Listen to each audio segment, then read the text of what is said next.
Every year, a vast stream of capital flows from some of the poorest regions of the globe into a single private treasury in Europe. This treasury belongs to Karim Aga Khan IV. To millions, he is a living imam and their spiritual guide. To the global financial elite, he is a multi-billionaire with a lifestyle that rivals the wealthiest monarchs. His assets include a collection of private islands and a fleet of custom-built superyachts designed for the most exclusive ports in the Mediterranean. He maintains a private aviation wing to navigate his global interests. And he controls an international thoroughbred racing empire that operates at the highest levels of European society. This tax-free, aristocratic existence is sustained by a continuous wealth transfer from a global community of followers, many of whom struggle to meet their own basic needs. The public image of this relationship is built on the Aga Khan Development Network, which frames the tithes paid by followers as voluntary contributions toward global humanitarian projects.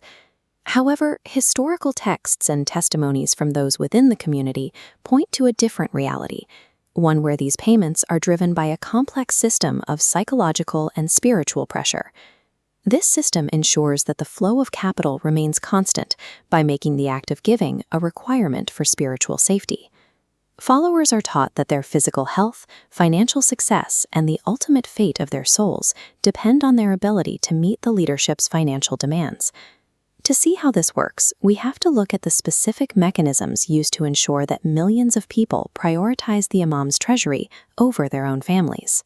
The first mechanism of this system is the Dasond, a mandatory tithe requiring followers to surrender between 12.5% and 25% of their gross income. This chart shows the scale of the demand. While the traditional Islamic Zakat is typically 2.5% of accumulated savings, the Dasond is calculated on total gross earnings, meaning it targets money before a family has even paid for food or rent. The obligation was strictly codified by the current imam's grandfather, Aga Khan III, through a series of religious decrees known as farmans. He explicitly told followers that keeping the imam's money was like keeping fire in their homes, a fire that would inevitably consume their own wealth. This teaching created a culture where missing a payment is feared as a direct cause of physical illness or business failure. The system extracts wealth at multiple levels. First, the primary earner pays their share. When the spouse receives a household allowance from what remains, they are expected to pay a second tithe, often at a higher rate of 25%. Even children are expected to pay from their pocket money. This compounding effect ensures that a significant portion of a family's total life earnings is systematically siphoned away from their own future and into the central vault of the imamate. It is a financial model that secures multi-generational compliance by linking a family's solvency to their obedience. Beyond the income tax, the system provides a way to purchase forgiveness for sins. While mainstream Islam teaches that forgiveness is a matter between the individual and God, the Ismaili tradition facilitates transactions through the imam's local representatives. In the Chanta ritual, followers pay specific fees for the sprinkling of holy water, which is said to wipe away sins and prepare the soul for Judgment Day. These fees are collected at every major life event, from birth to death, turning the concept of divine mercy into a series of paid transactions. Spiritual absolution is thus stripped of its status as a gift of grace and becomes a recurring financial obligation with a fixed price. This monetization extends into the prayer halls themselves, creating a hierarchy of spiritual access based on financial contribution. Within the congregation, there are exclusive tiers.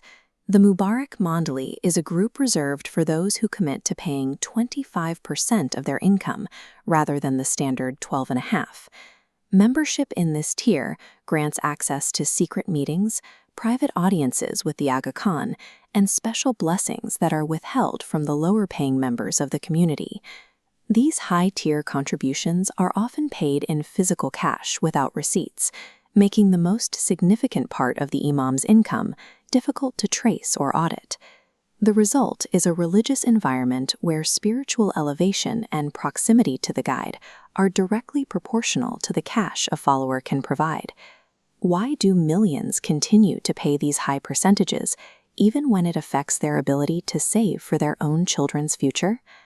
The answer lies in the ultimate claim of authority made by the leadership.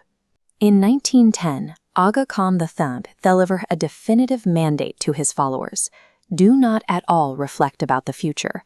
All things, the heaven and the hell, is in my hand.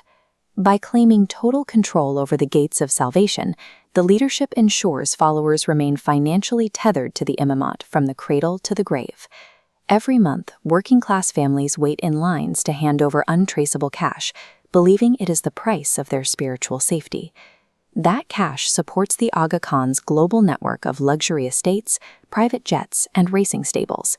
This creates a one-way fiduciary relationship where the faith of the follower is used to build the personal empire of the leader. The system relies on the universal human desire for security and the fear of what happens after death. When analyzed as a financial structure, the Ismaili tithing system reveals itself as a meticulously engineered tool for upward wealth transfer.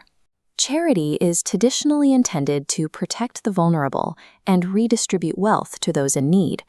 When a system uses the threat of ruin and the promise of heaven to extract a family's primary income, it has moved out of the realm of faith and into the realm of professional extortion.